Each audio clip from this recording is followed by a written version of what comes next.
Buenos días en este domingo, bienvenidos a todos los que estamos presentes, no los que están ausentes, sino los que pueden estar presentes también un poquito más adelante a través del canal de YouTube. Pero especialmente a los que estamos aquí presentes, muy bienvenidos de todas maneras a todos. Y vamos a iniciar el día de hoy, bueno, ya lo hemos iniciado realmente, vamos a continuarlo con una pequeña reflexión que nos introduzca y ojalá que todos podamos estar meditando alrededor de estas ideas para que el Espíritu Santo de Dios nos guíe en lo que tenga que decirnos para la necesidad que tengamos en el momento. Y antes de entrar en el texto en particular, quisiera comentar dos pequeñas experiencias que he tenido últimamente que vienen al hilo de lo que vamos a comentar. La primera, hace como unos 5 años estuve trabajando con un compañero y ese compañero estaba realmente en una búsqueda para salir de su angustia. Estaba viviendo situaciones de auténtico conflicto personal, familiar, etcétera, y necesitaba ayuda. En esa oportunidad Dios me dio el privilegio de poderle compartir el Evangelio. Era muy receptivo. Estuvo pidiéndome que orase por él. Oré por él durante mucho tiempo. Rebeca y yo estuvimos orando muchísimo por él. Y tuvimos conversaciones en las que seguíamos hablando durante un buen tiempo, 1 año o 2 años incluso. Y él siguió por cualquiera que fuera su camino y finalmente perdimos un poquito el contacto. Hace poquito, últimamente, he coincidido otra vez con él después de 5 años. Y él quería que le diese mi opinión acerca de las cosas que él había encontrado en la vida para solucionar los problemas y sus conflictos. Me entregó lo que sería el inicio de un volumen que había escrito de 1000 páginas. Leí la primera página, leí la nota de pie de la primera página y me di cuenta perfectamente de que iban los 1000 páginas de su volumen. Le dije, préstamelo, no te voy a emitir ninguna opinión antes que lo pueda leer en parte al menos. Leí los 3 primeros capítulos y confirmé exactamente de qué iba. Posteriormente hablé con él y le dije, antes de darte mi opinión respecto del tema, que es lo que tú me has pedido, debo confirmar contigo que te he entendido bien. Y le expliqué en unos 10 minutos de qué iba la esencia del tomo de 1000 páginas. Una vez confirmado que era así, le pude explicar, mira, lo que tú expresas como amor no es amor por la siguiente razón. Y a quien tú crees que has encontrado en Jesús no es Jesucristo, el del Nuevo Testamento, por estas razones. No he tenido retroalimentación. Probablemente quería que le diese mi visto bueno, pero yo no podía, porque la verdad no se vende. La verdad se adquiere, se acepta o se rechaza, pero la verdad es incambiable, por eso se llama la verdad y es exclusiva. Ayer, sin embargo, estuve con unos buenos amigos por ahí, pasándonoslo bien, y ellos comentaban acerca de la experiencia de una persona que se había alejado de Dios, que había prácticamente perdido la identidad de quién era y que con el tiempo ha vuelto precisamente porque Dios usa los problemas para hacernos reflexionar. Y comentaban la alegría que era cuando una persona responde al amor de Dios y cómo eso influye en su área familiar, de amistades y restaura no solamente su vida, sino la de los demás. Vamos a leer un texto en Jeremías. Jeremías es un profeta del Antiguo Testamento que profetiza a Israel unos 600 años antes de que Jesús viniese a este mundo, Jesucristo. Y él, hablando en este texto, habla a Israel, no vamos a entrar en detalles de históricos porque eso no es el caso, vamos a excluir o a extraer, mejor dicho, respetando el contexto histórico, vamos a extraer la lección espiritual, ¿vale? Pero sin violentar el contexto histórico, ya os digo, aunque no lo expliquemos. ¿Qué es lo que hace Jeremías en este texto? Vamos a leerlo. Jeremías le habla al pueblo de Dios, en ese momento Israel, y le dice, desde lejos, a la distancia, o desde muy lejos en el tiempo. El Señor se le apareció y dijo, con amor eterno, hablándole al pueblo de Dios, a su pueblo. En aquel momento repetimos Israel. Con amor eterno te he amado.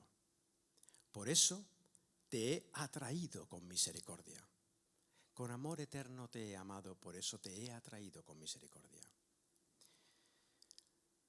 Cuando Jeremías habla al pueblo del norte, que es el que le está hablando, a la división del norte de Israel, ese pueblo ya llevaba disperso entre las naciones aproximadamente 100 años. Es decir, no era un caso recuperable, sino perdido.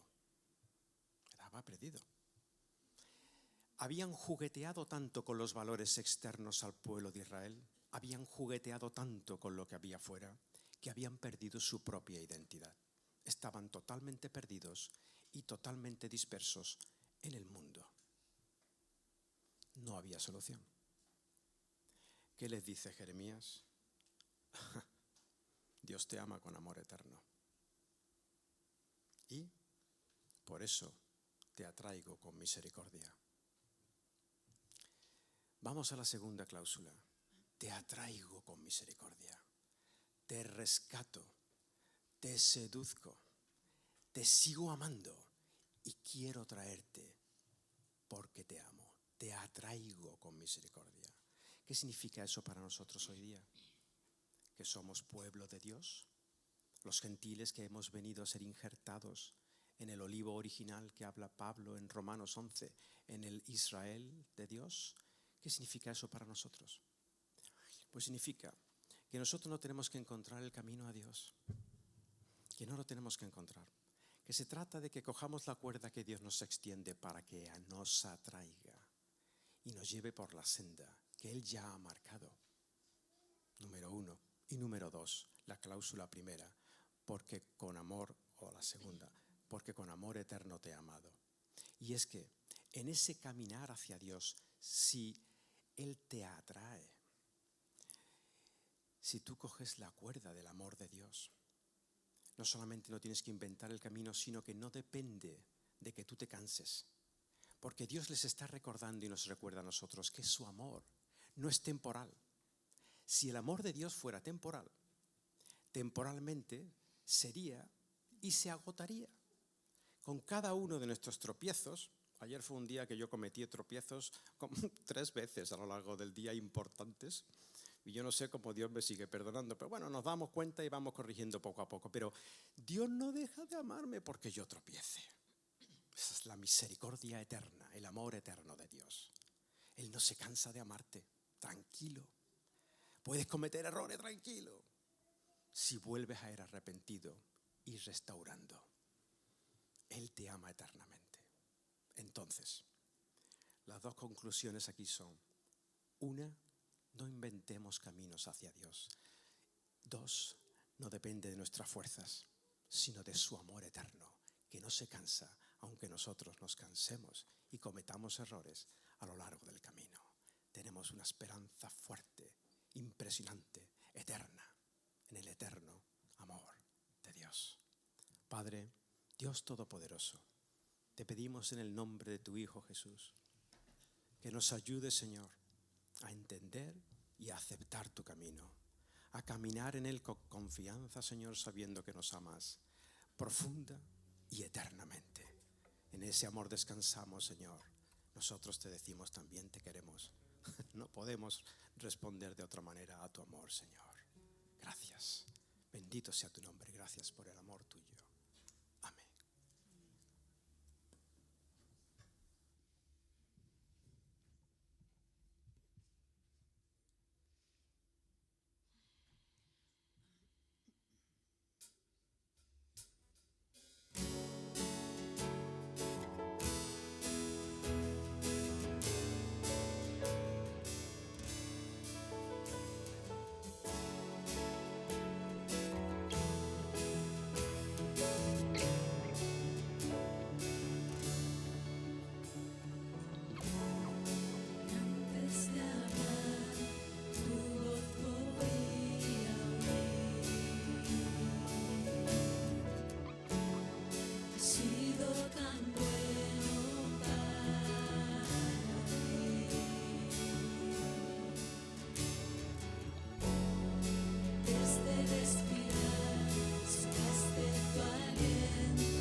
canciones, Señor.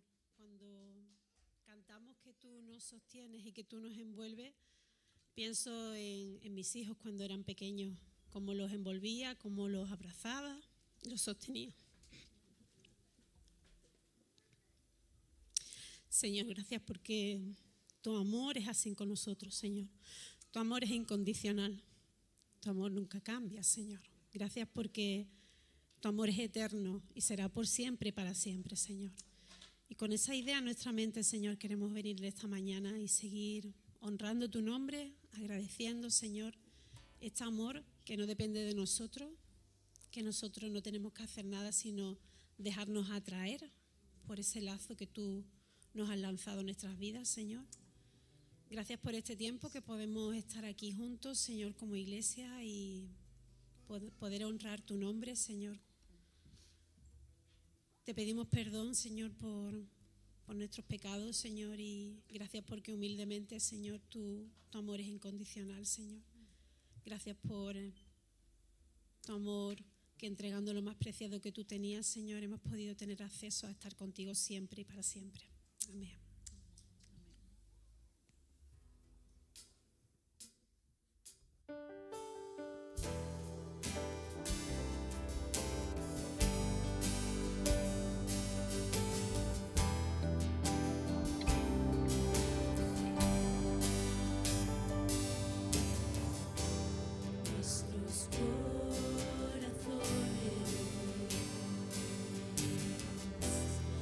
Saciar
Yo soy quien dices que soy, vas conmigo a mi lado.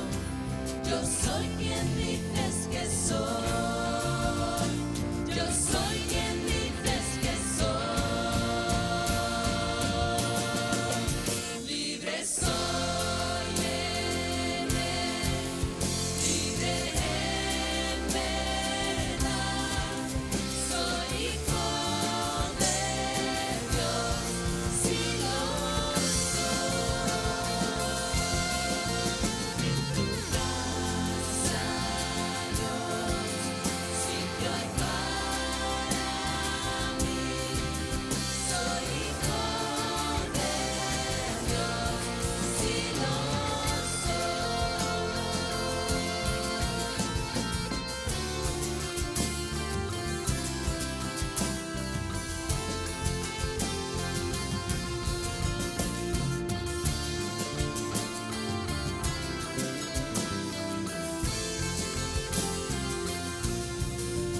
escogido, perdonado. Yo soy quien dices que soy, vas conmigo a mi lado. Yo soy quien dices que soy, yo soy quien dices que soy. Libre soy en él, libre en verdad. Soy hijo de Dios, si lo soy. En tu casa, Dios, sitio hay para mí. Soy hijo de Dios, si lo soy.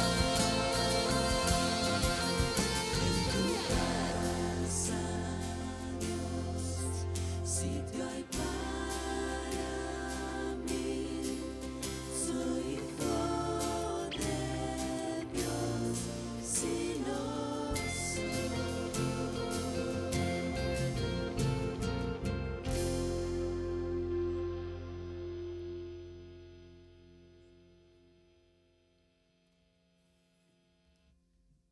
Señor, qué grande es saber que en tu casa hay sitio para nosotros, Señor.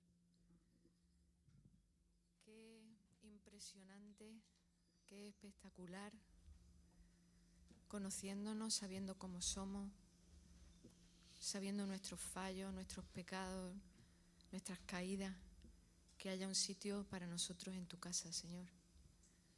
Que seamos tus hijos, Señor, y que por la eternidad vayamos a estar contigo, con nuestros hermanos que están aquí ahora, a los que ya no están, Señor.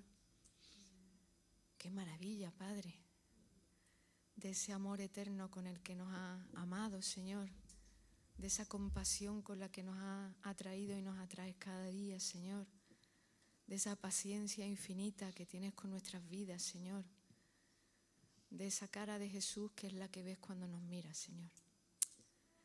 Te alabamos, Padre. No podemos comprender esto, pero qué bendición. En su nombre te las damos las gracias. Amén.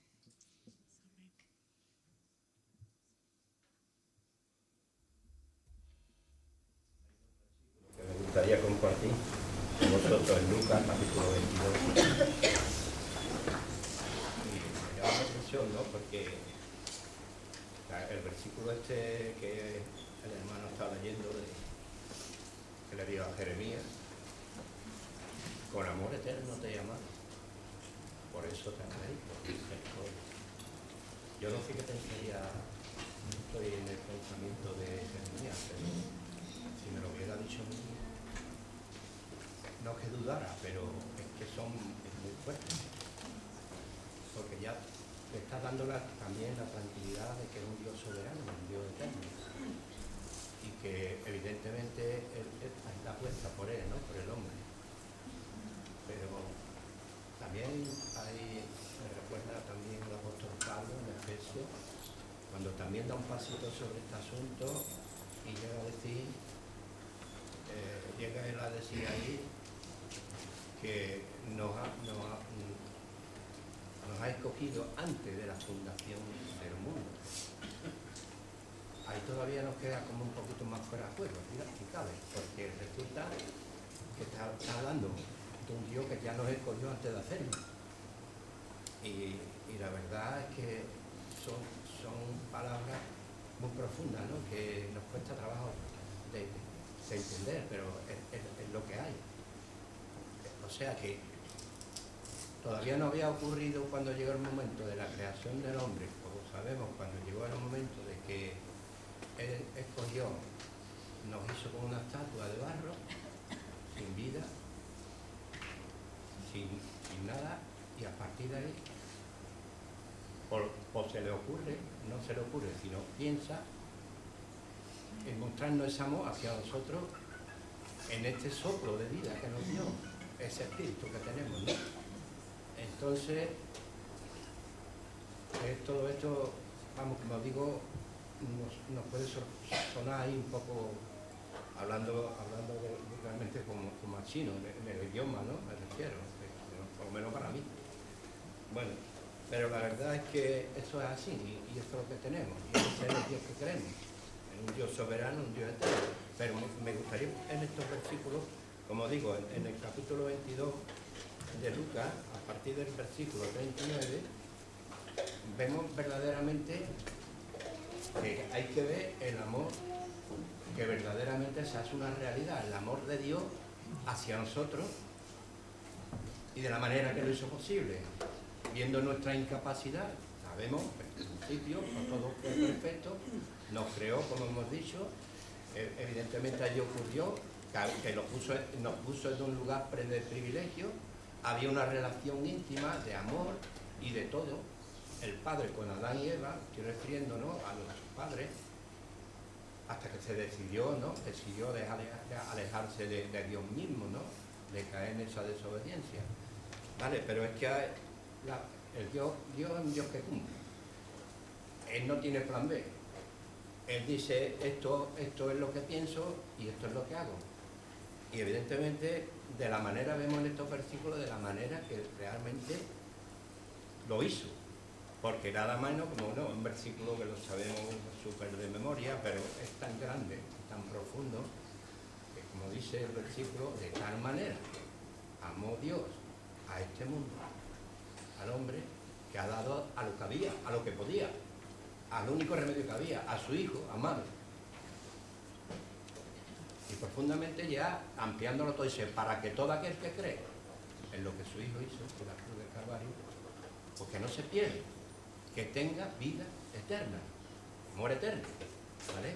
Todo va apuntando ahí. Entonces, este pasaje, como digo, suena aquí un poco como que el Señor, la depresión tan grande y el agobio que tenía tan grande, porque siendo un Dios, su naturaleza divina, evidentemente, pero humanamente hablando, perfecto, estaba en una situación muy mala. Hasta el punto que llega a hacer esta oración, ¿no? Y dice el versículo 39,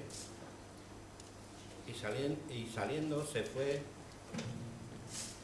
como solía, al monte de los Olivos, y sus discípulos también le siguieron.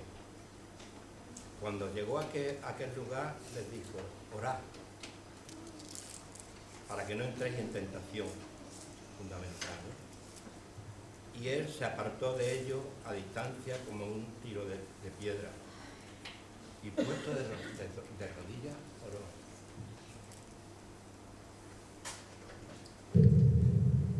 Y el versículo 42 dice diciendo, Padre, si quieres, pasa de mí esta copa. Si tú quieres, pasa de mí esta copa, porque la copa es lo que sabemos todos, lo que representa, ¿no? Esa copa de la ira de Dios, con esa copa, con esa mixtura de pecado y con todo lo que conlleva, ¿no? De maldad, ¿no? Que Dios la tiene ahí, a donde estamos todos representados en nuestra condena.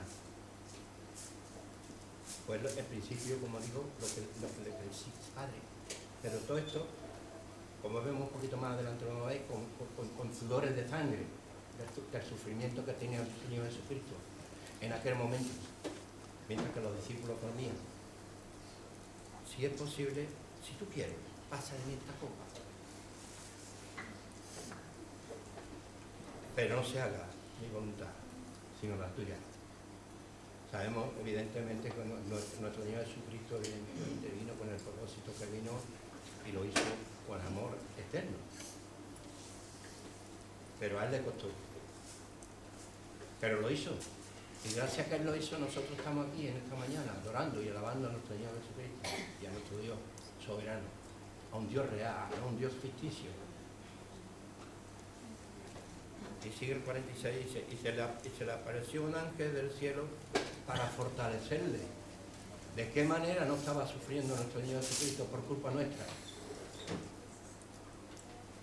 Y estando en agonía, oraba más intensamente. Es que no tiene palabras, ¿no? De verdad, yo describo esto, yo no sé ni describirlo siquiera, porque es tan profundo lo que sintió nuestro Señor Jesucristo en amor hacia nosotros. Dice, y eran sus sudores como grandes gotas de sangre que caían sobre la tierra. Yo no sé si hay un sufrimiento más grande que sea esas gotas de sangre. Y ya terminamos diciendo: cuando se levantó de la oración, los halló durmiendo a causa de la tristeza. Y le dijo: ¿por qué dormís? Levantaos, orad, porque para que no entréis en tentación. Bueno, lo dejamos aquí, ¿no? Porque no tenemos más tiempo, tampoco nos quiero realizar. Yo creo que con esto ya basta, pero que sigamos pensando realmente en lo que Cristo fue capaz de hacer con nosotros, y que gracias a que lo hizo, nos reconcilió con Dios nuevamente, y esa copa de la ira pasó de largo. Así que para Él sea toda la gloria.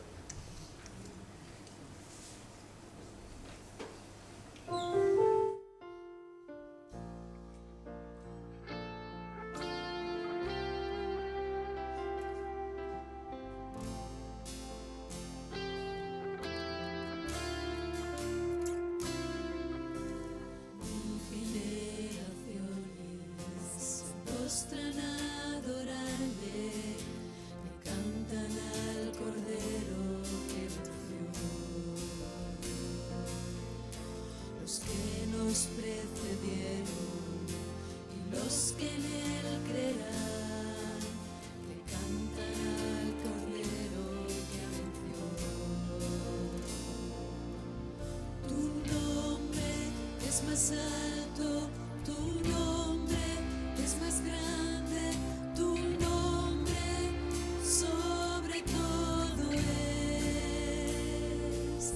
Sean tronos, dominios, poderes, potestades, tu nombre sobre todo es.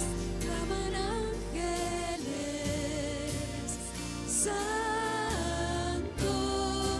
claman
al pueblo, al Rey. Santo, soberano es Él. Santo, y por siempre es. Santo, santo por siempre. Y por siempre es santo, santo por siempre.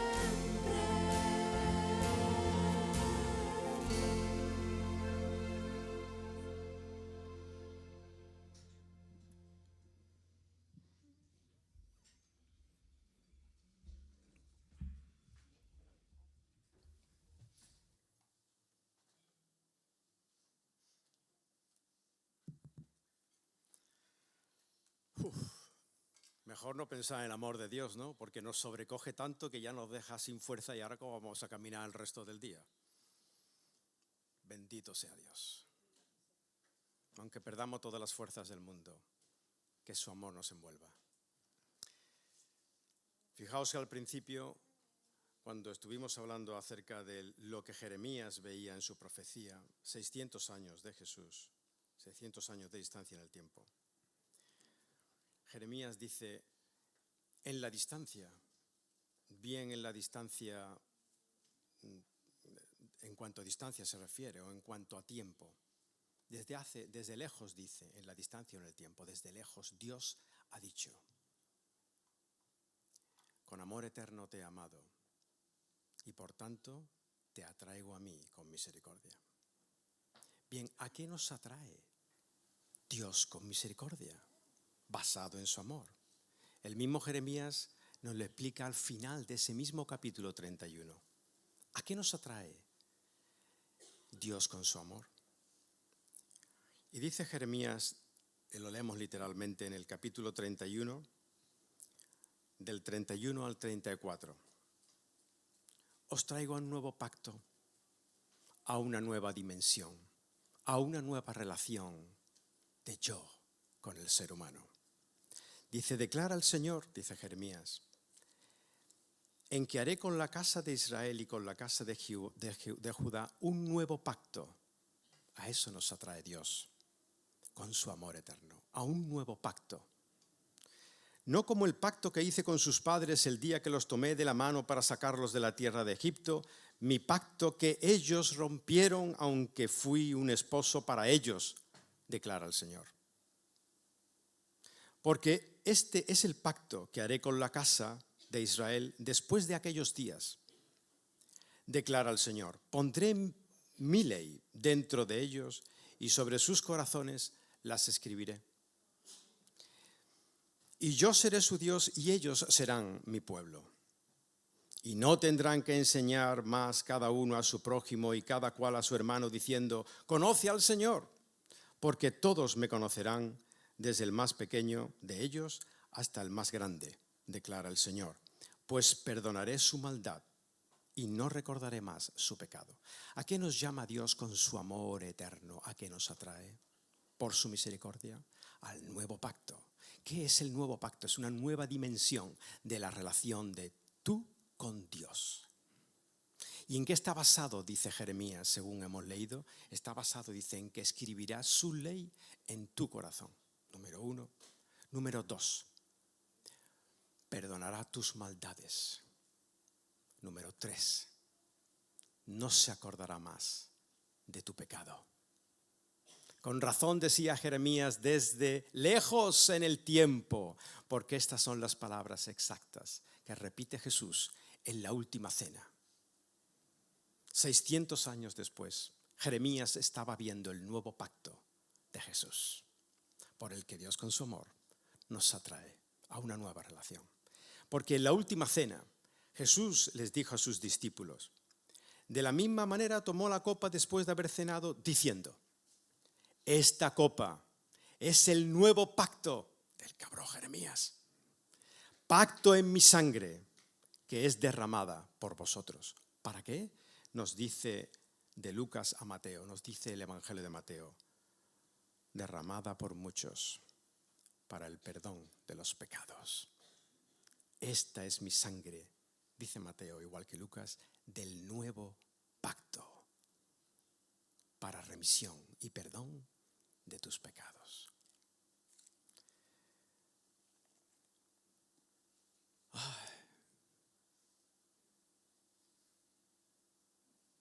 Esta mañana hablábamos de dos casos. Uno era de abstención ante la oportunidad que Dios nos da y otro de aceptación, cómo la vida cambia en función de lo que se haga. Pero en ambas decisiones hay algo que es perenne y que nunca cambia y que es base para todo, que es el amor eterno de Dios. Ahora vamos a compartir los símbolos que el Señor nos mandó en la última cena. El pan que representa su carne en la cruz partida y la sangre que representa su sangre en la cruz vertida para perdón de tus pecados. Si eres creyente, dale gracias a Dios por lo que ha hecho en tu vida. Y si no lo eres, ya sabes que la oferta es universal si crees en Él y confiesas tus pecados para perdón de tus pecados. No inventes caminos nuevos. Dios ya lo ha hecho. Señor, te damos muchas gracias por el nuevo pacto que has abierto, Señor, profetizado tantos años antes, y por la vida que produce, Señor, en nosotros, vida eterna y vida abundante. Gracias. En el nombre de tu Hijo Jesús, por tu sangre y tu carne en la cruz. Señor, gracias. Ahora las personas que estemos aquí responsabilizadas de este reparto ya pueden salir, por favor. Adelante. Gracias.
Y Ike,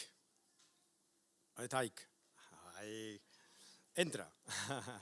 Así que oramos un momentito para que nuestro hermano Ike reciba sabiduría del Señor para compartirnos la palabra de Dios. Señor, te damos muchas gracias por el día de hoy y en tus manos, Señor, ponemos el mensaje de Ike. Bendícelo a él, Señor, para que nos transmita lo que sea tu voluntad, lo que tengamos que aprender y aplicar en el día de hoy y siguientes y sucesivos, Señor.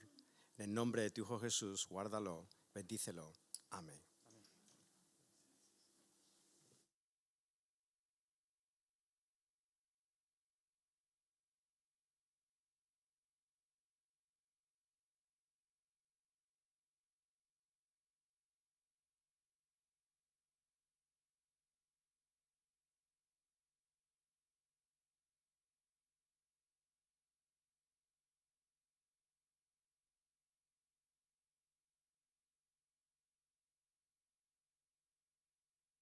Buenos días. Muy bien.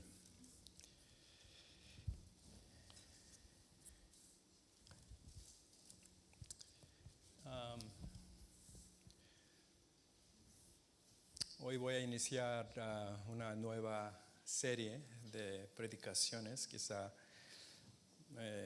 próximas 5 veces voy a hablar de este tema, valiente. ¿Sí? Elegir la fe cuando quieres rendirte. Cuando hablamos del tema de ser valiente o valentía, muchos piensan que eso es como hay que deshacer el temor. Pero en el contexto en que vamos a ver esa palabra, la valentía no es ausencia de temor, sino confianza en Dios. Como varios hermanos que estaban compartiendo hoy día sobre nuestro privilegio de ser hijo de Dios, hija de Dios, ¿no? Y no hay otra reacción adecuada que, Señor, que tú eres Dios, yo soy hijo, hija, adoptado, y única cosa que yo pueda hacer es rendirte la alabanza total, la obediencia total. ¿Qué otra cosa que podemos hacer, ¿no? Así que eso es el tema que voy a hablar. Y pues la pregunta, la cuestión sobre la mesa es, ¿alguna vez usted ha sentido ganas, o mejor dicho, ha estado en un momento de su vida donde quiere rendirse de todo? ¿Sí? Hasta aquí llego, ya no aguanto más. Escuché una historia, es de verdad. Hace varios años había una vez un auxiliar de vuelo, avión, que llevaba años trabajando, sonriendo siempre, sirviendo a la gente, eso es lo que requiere para la tripulación de avión, ¿no? Y hacía sus cosas. Entonces, como un vuelo normal llegó, después de avión llegó, había una pequeña discusión con él y algunos pasajeros, que no sé si cuando viajan en avión, a veces hay algunas personas que no obedecen muy bien las instrucciones, ¿no? Entonces creo que fue de esos casos que una persona ya estaba de pie sacando cosas, entonces él muy amablemente, no, tranquilo, todavía no ha parado a la puerta, así que tienen que regresar a su asiento y todo, ¿no? Esa persona se enojó y empezó a hablar muy mal, no mostraba el respeto la persona, y este señor auxiliar de avión, vuelo, ya no podía aguantar más. Lo que él hizo él fue a la salida, la puerta de emergencia, y abrió la puerta, pues ya está parado a la pista, ¿no? Abrió la puerta de salida y activó el tobogán, deslizándose para abajo y hasta nunca. Y me voy. ¿Sí? Y desapareció en el horizonte. Cuando escuchamos esa historia, es la historia verdadera. Cuando escuchamos la historia sabemos que hay más que lo que sucedió en esos 10 minutos de espera, ¿no? Y tantos años de cansancio, tantos años de emoción forzada, silenciada, tantos años de recibir abuso verbal. Y ya llegó ese señor, ya llegó a este punto de ya no poder aguantar más. Esa historia se volvió famosa porque más allá del gesto, muchos reconocieron algo más profundo está en esa historia. el momento en que una persona llega a su límite emocional. Quizá no tan drástico como esa historia, pero había en mi vida también algunos momentos así, ¿sí? ¿Podría yo continuar haciendo lo que estoy haciendo ahora? Algunos de vosotros también tendría esas preguntas, ¿no? Puede ser algo de relación matrimonial, algunas de familiar con algunos hijos, relación entre padres y los hijos, y asunto de trabajo, y más nosotros también, asunto de la iglesia. Es una comunidad, entre comillas, imperfecta, hasta que lleguemos a la gloria del Señor. Así que hay algunas cositas, incluso especialmente después de la pandemia, varios jóvenes me decían que yo soy cristiano, pero ya no quiero ir a la iglesia, porque no me calma mi vida, mi emoción allá en la iglesia, ¿no? Así que,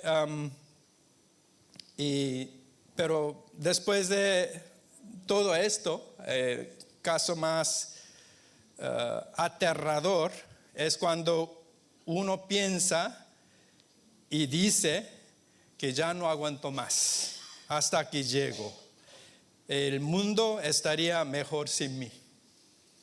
Y sabe lo que sigue después, ¿no? Suicidio. Una cifra que yo leí ayer era que en España 11 personas logran suicidarse con éxito cada día. Eso sí suma más de 4,000 personas en el año. Muchas veces, no muchas veces, pero algunas veces me siento como que estoy entre la espada y la pared, y con callejón sin salida. Callejón sin salida, si estáis caminando allá en Santa Cruz, está bien, es divertido, ¿no? Pero en la vida y trabajo es algo muy temeroso para estar en esos momentos. ¿Qué hacemos entonces cuando llegamos a esos momentos en la vida? Yo creo que Dios tiene respuestas. Eso fue para mí, ese tiempo de alabanza fue una confirmación de esto. Dios sigue invitándonos y responder en amor. Se comunica esa palabra, el amor no correspondido. ¿Sí? Amor no correspondido es que como Dios está invitando con el amor ágape, invitándonos para entrar a esa relación, y nosotros no estamos respondiendo con el mismo nivel de amor. ¿Sí? Y Dios no, gracias a Dios no dar por vencido en cuanto a su amor.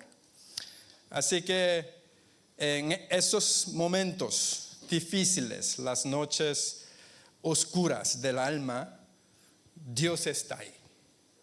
Dios sigue diciendo que tú eres mi hijo, tú eres mi hija. No es tu batalla, eso es mía. Entonces queremos recuperar esto.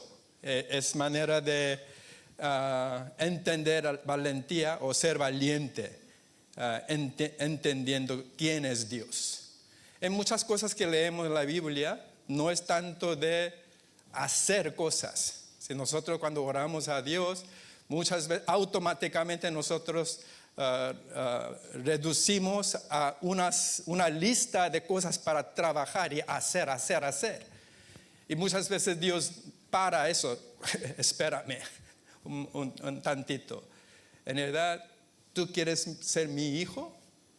Porque yo estoy contigo. Entonces, ese medir entre hacer y ser tiene mucha implicación diaria. Tenemos que hacer esa decisión muchas veces cada día, ¿no?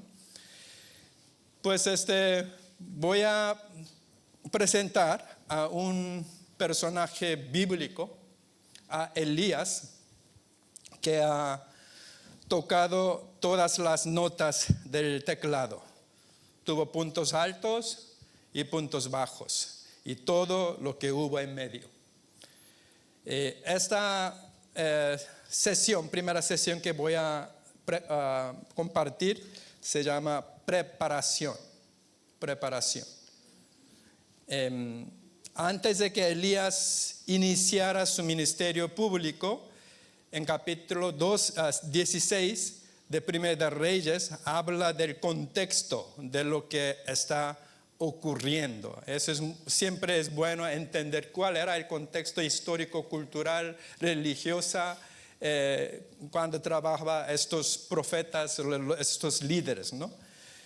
Es el tiempo del reino dividido, después del reino unido. Recuerda la historia de Israel, era una nación, Reino Unido, ¿no? Hay solamente 3 reyes que reinaron entre Reino Unido. ¿Alguien puede adivinar? Primer rey, Saúl. Segundo, David. Y tercero, Salomón.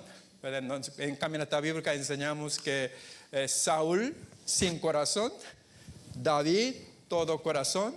Y Salomón, medio corazón. ¿Sí? Cada uno reinaba 40 años, 40. Así que el Reino Unido duró solamente 120 años. Saúl no tenía corazón para Dios. David, como sabemos nosotros, tenía todo corazón. Salomón empezó bien, pero termina muy mal. ¿Sí?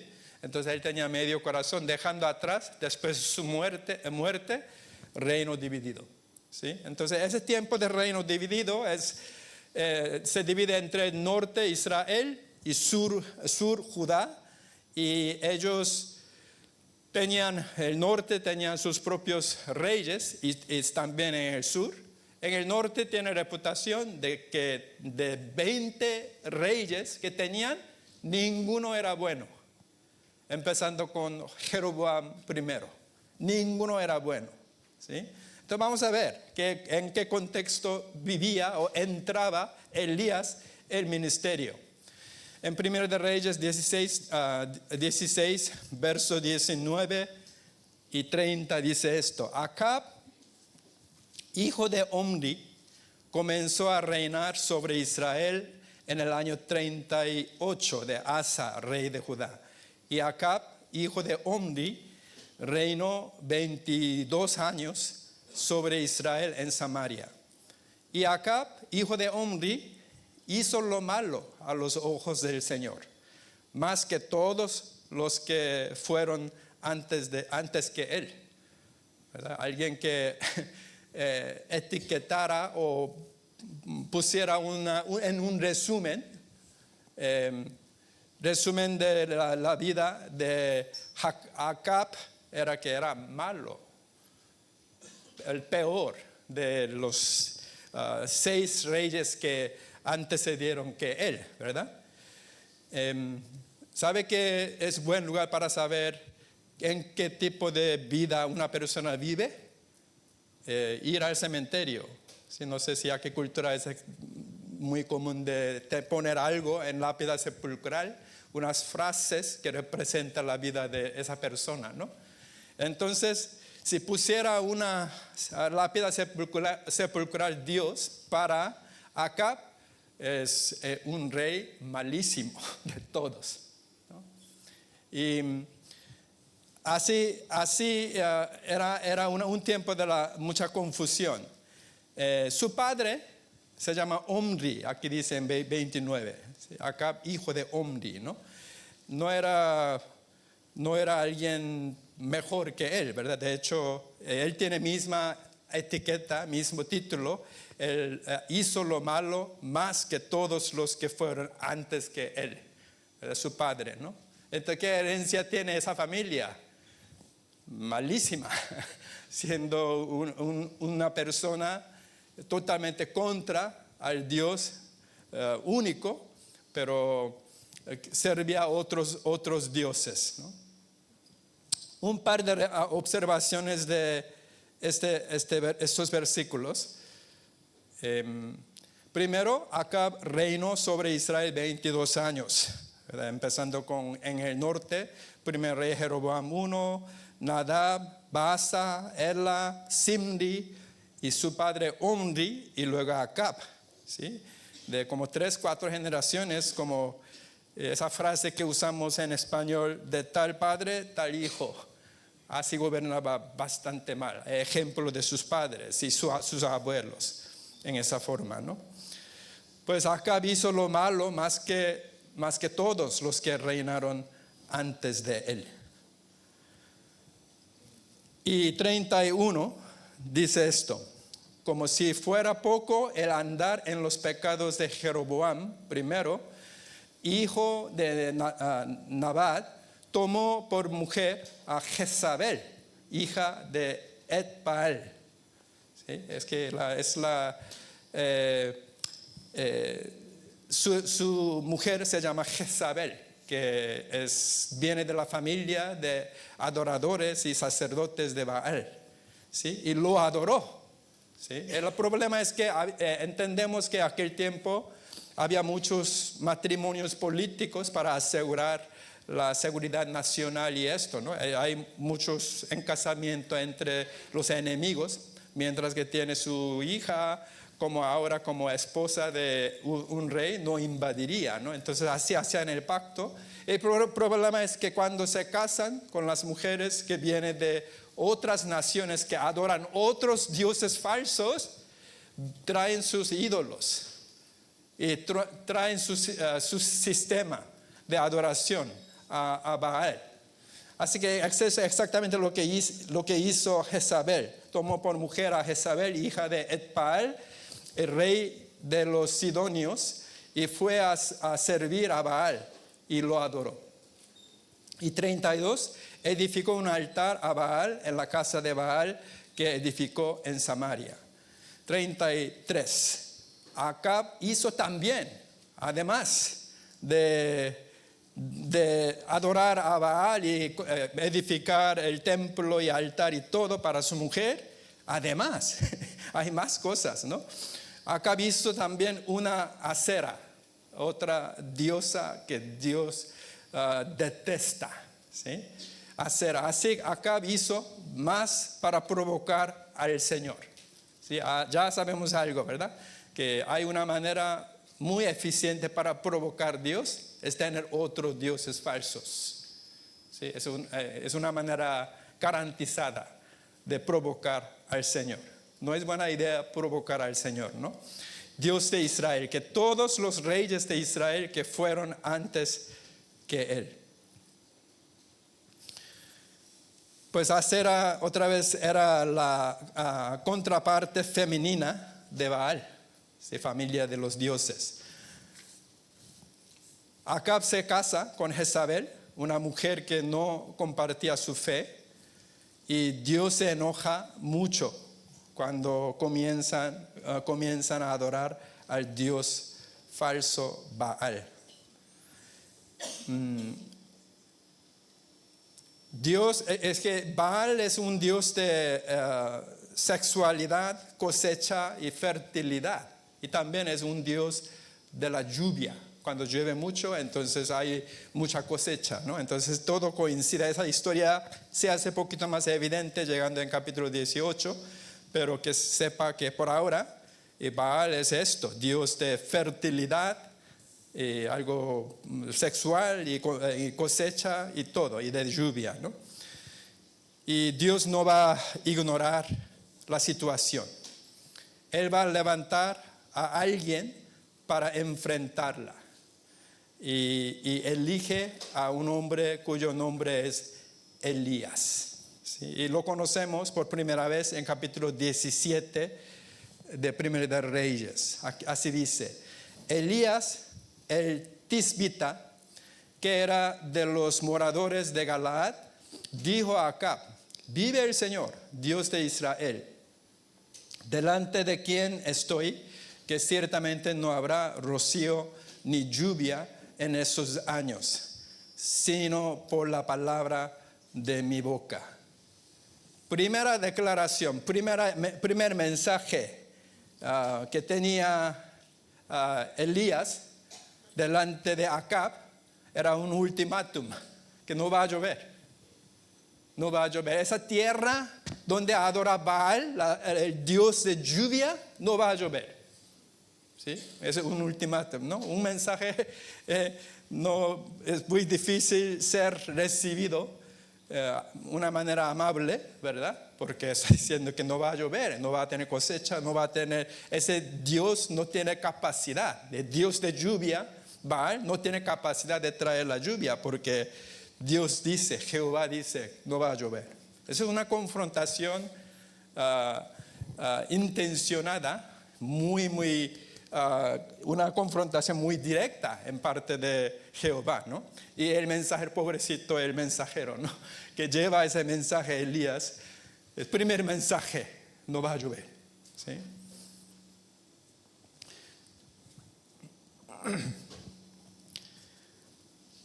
Pues Elías entonces fue un profeta a Israel en el reino del norte en el siglo 9 antes de Cristo, como 900 años antes de Cristo. Y su nombre significa Yahvé es mi Dios. ¿Sí? Mi Dios, Yahvé es mi Dios único, es lo que está diciendo, ¿no? Mi Dios es el definido, es único, no hay otro. Qué buen nombre para tenerlo, ¿no? Es un nombre solo, es un mensaje. Yahvé es el único Dios. ¿Sí? Dios suscitó a Elías para anunciar la sequía venidera. Entonces, eso es lo que hace él, diciendo al pueblo con este mensaje y su nombre propio: Yahvé es mi Dios y el único, no Baal, no Asera, no otros dioses, ¿no? Así que Dios suscitó a Elías para llevar este mensaje a esa tierra de Israel. Así que Elías llega y dice, empieza con este mensaje. Seguimos 17, verso 2. Y dice, y vino a Elías la palabra del Señor diciendo. Esa frase, cuando ve que vino la palabra del Señor, esa frase es bastante importante, subraya, resalta, y porque eso va a suceder varias veces. Pronto en verso 8 también sale esa palabra, vino a Elías la palabra del Señor. Eso quiere decir que Elías no inventaba las cosas, no era su buena idea, ¿sí? El mensaje entera y completa venía a él, y él no tenía otra opción que hablar el mensaje dado por Dios, ¿sí? Así que vino a Elías la palabra del Señor diciendo, sal de aquí, dirígete hacia el oriente, escóndete junto al arroyo Kerit, que está al oriente de Jordán. Mira, ya sequía ya empezó, ¿sí? Y Dios está haciendo algo. El primero es que vino la palabra de Dios y le dice a Elías, sal de aquí, vete a arroyo Kerit. Arroyo Kerit no es como gran río como Guadalquivir, es un charco, ¿sí? En tiempo seco, como ahora, como junio hasta septiembre, es tierra seca, desaparece ese arroyo, ¿no?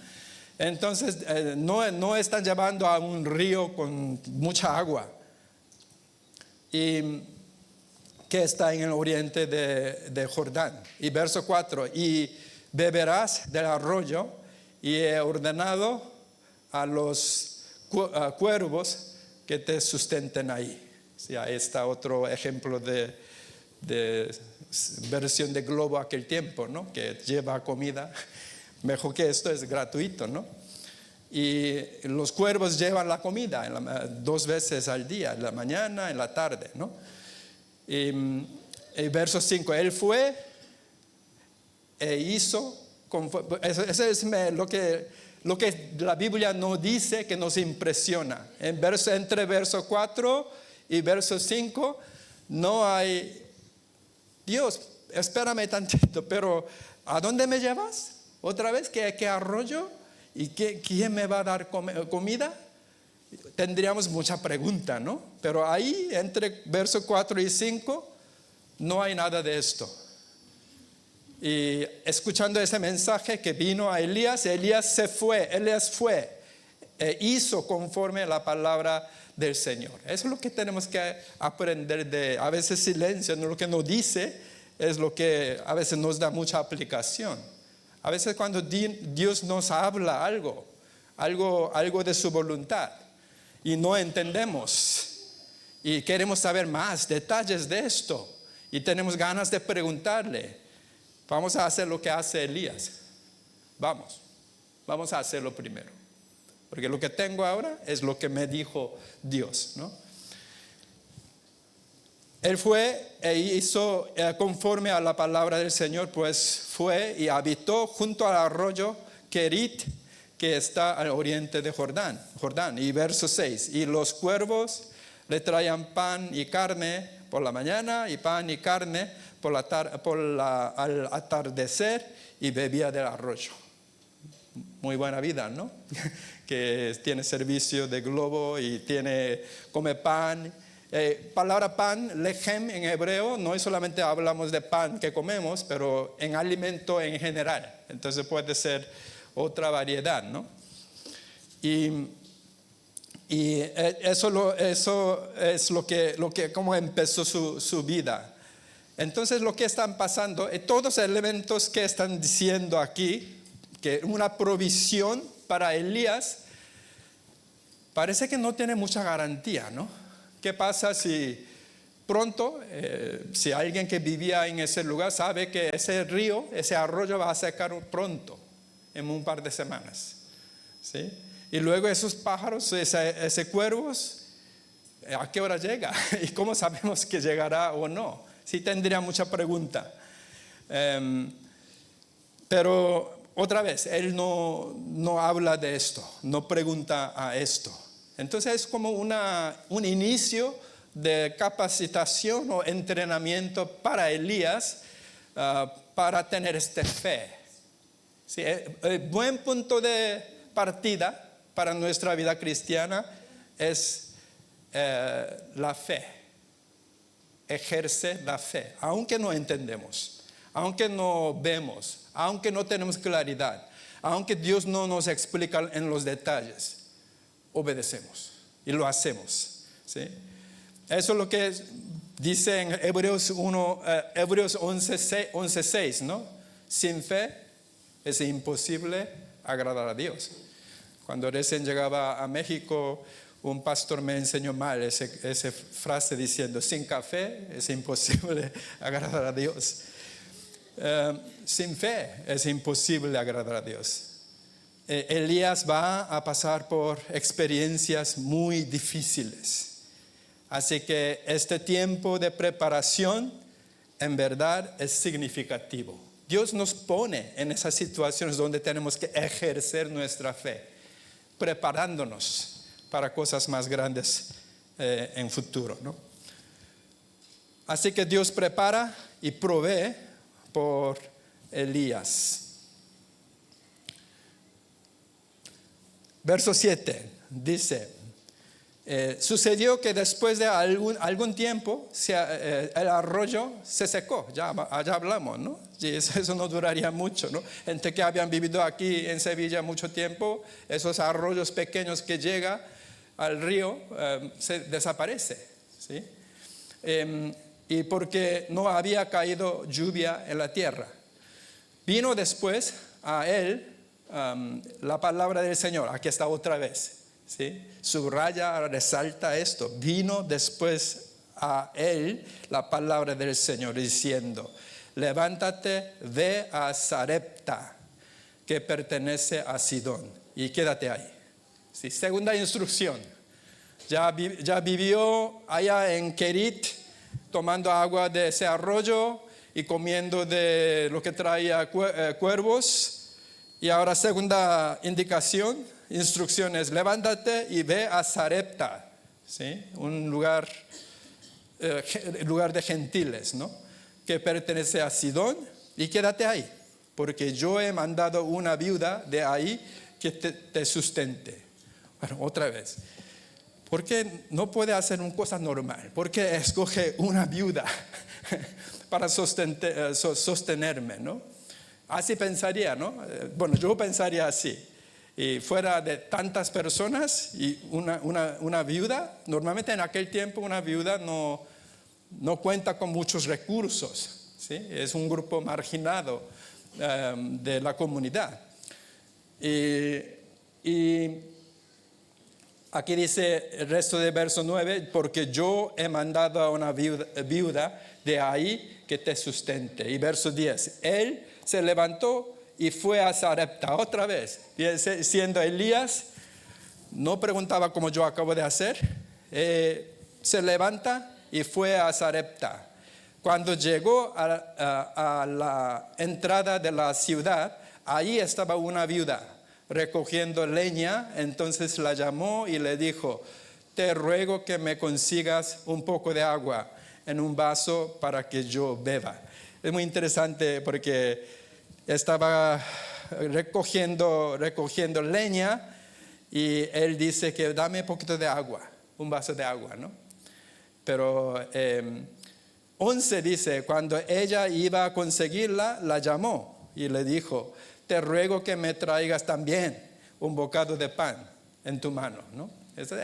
Parece que con manera que él habla le daba pena, porque vergüenza, ¿verdad? Pedir una viuda que pobre, que entonces empieza con agua y luego pues sí puede, dame un poquito de pan también, ¿no? Así él dice. Unas observaciones. Dios le promete a Elías alivio de la sequía por medio de una viuda en el corazón del territorio de Baal, ¿sí?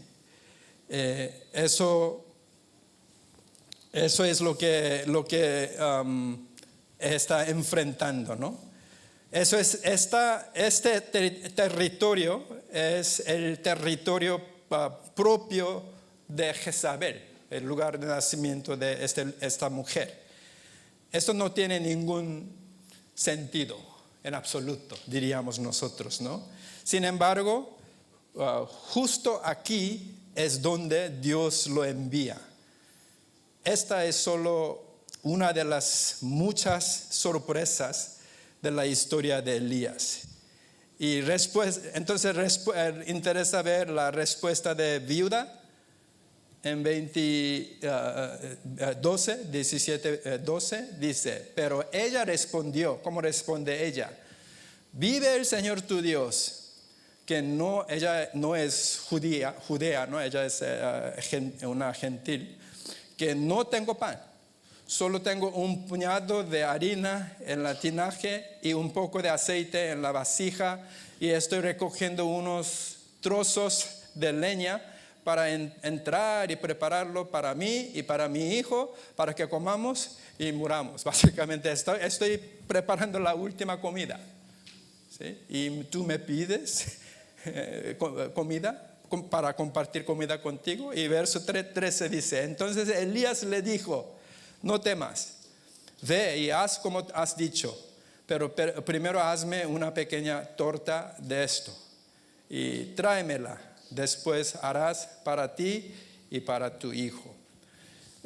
A la entrada suena muy insensible, ¿no? Que lo que está pidiendo Elías.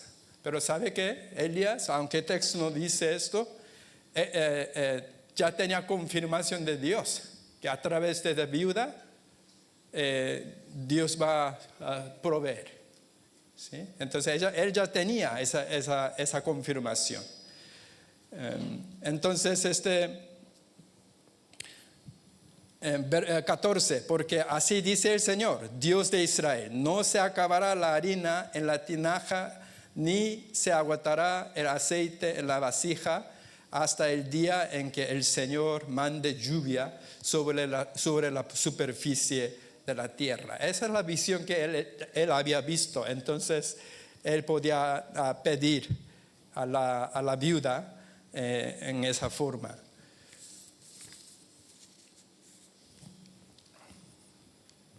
Elías hace una petición extraña pero promete un milagro, pero que a él le había llegado la palabra y la confirmación de Dios. Y Elías no está actuando insensiblemente entonces, él está actuando por impulso de Dios. Hay muchos momentos así nosotros también, que aunque no era mi idea, pero hay un impulso innegable espiritual que nos llega para hablar con algunas personas, ¿verdad? Para abrir la puerta e invitar a alguien a su casa, ¿no? Eso es lo que pasa en nuestra vida cristiana, un impulso que sin nada de explicación muchas veces. 15, dice, entonces ella hizo conforme a la palabra de Elías y él y la casa de ella comieron por muchos días. No sabemos exactamente cuánto tiempo, pero la Biblia dice muchos días. Y 16, la harina de la tinaja no se acabó, ni se agotó el aceite de la vasija, conforme a la palabra que el Señor había hablado por medio de Elías. A pesar de no entenderlo, la viuda hace lo que Elías le dice y Dios honra su palabra. Y a lo largo de la historia, pues Dios siempre ha sido Dios de los humildes y marginados. En nuestra vida también, ¿verdad? Si pensando un poquito de nuestros distintos momentos en nuestra vida, momentos difíciles, esos son tiempos en los que Dios muchas veces usa esas situaciones para forjar nuestra fe. ¿Sí? Cuando todo va bien, tranquilo, navegando sin ninguna turbulencia, a veces no tenemos menos oportunidad para ejercer nuestra fe, pero ya llegando esos momentos de donde no hay otra manera que ejercer nuestra fe, es cuando Dios nos forma y aumenta en nuestra fe. El verso 17 dice esto, pero sucedió que después de esas cosas se enfermó, hay otra cosa que viene, uno detrás otro, ¿no? Se enfermó el hijo de la mujer, dueña de la casa, su enfermedad fue tan grave que no quedó aliento en él. Y ella le dijo a Elías, ¿qué tengo que ver contigo? Ya está un poquito enfadada, ¿no? Ella, hombre de Dios, ¿sí?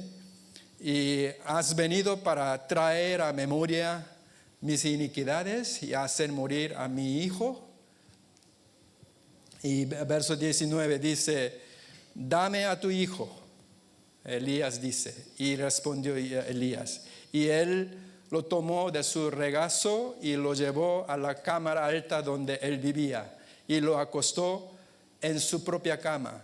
Y 20, y clamó al Señor, oh Señor Dios mío, ¿has traído también mal a la viuda con quien estoy hospedado, haciendo morir a su hijo? Entonces ella, viuda, está enfadado con Elías. Y Elías ya pasa este enfado a Dios, ¿no?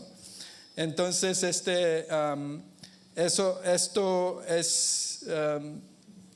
entonces cuando ocurre la tragedia, la viuda culpa a Elías y Elías cuestiona a Dios.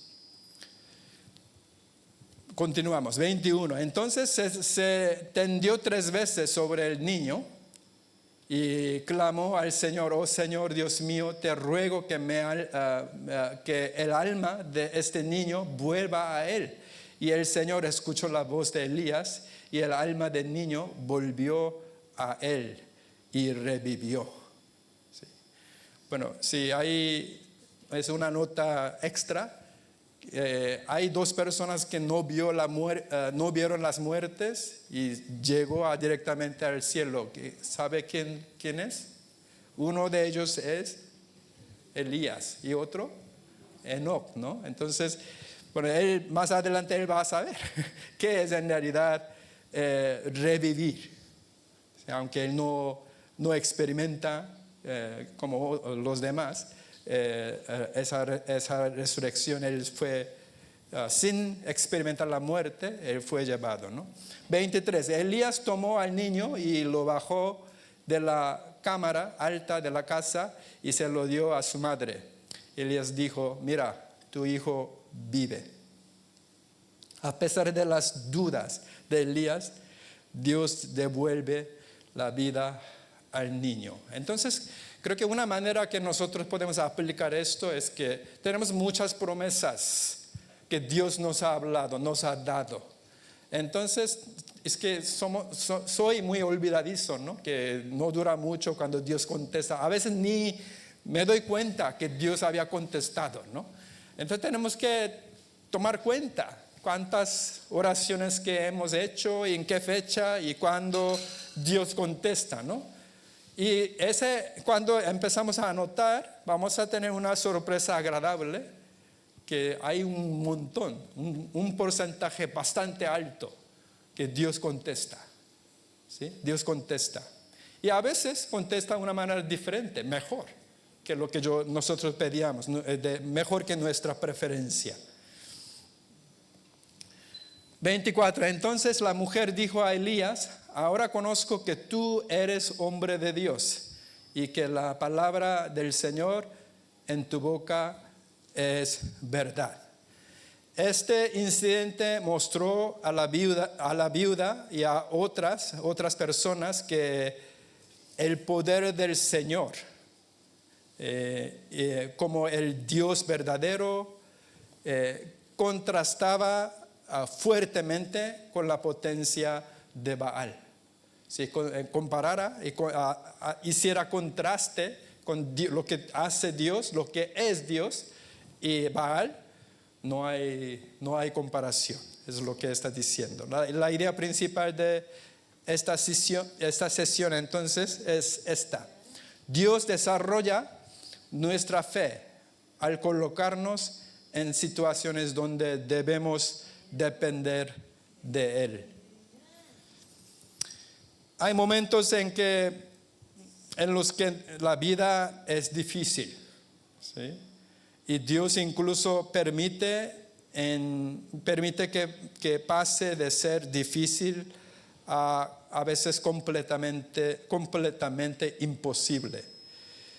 Dios nos permite llegar a esas situaciones. ¿Con qué propósito? Para entrenarnos, para poner la fe en primer lugar.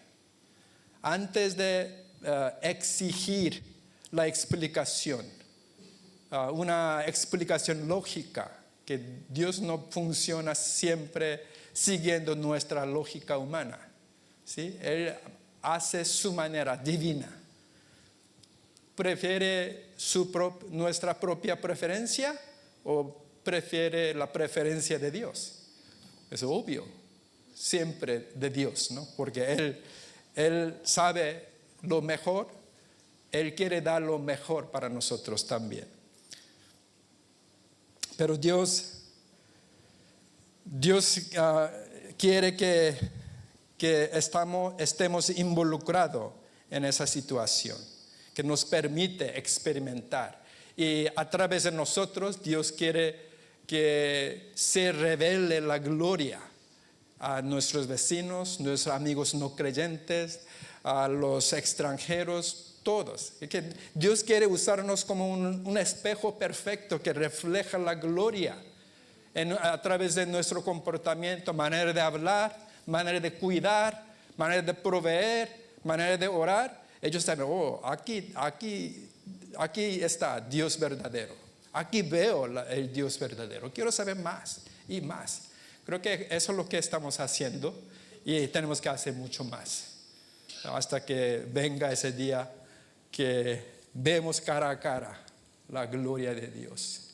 Y no podemos pensar nada menos que adorar a Dios. Amén.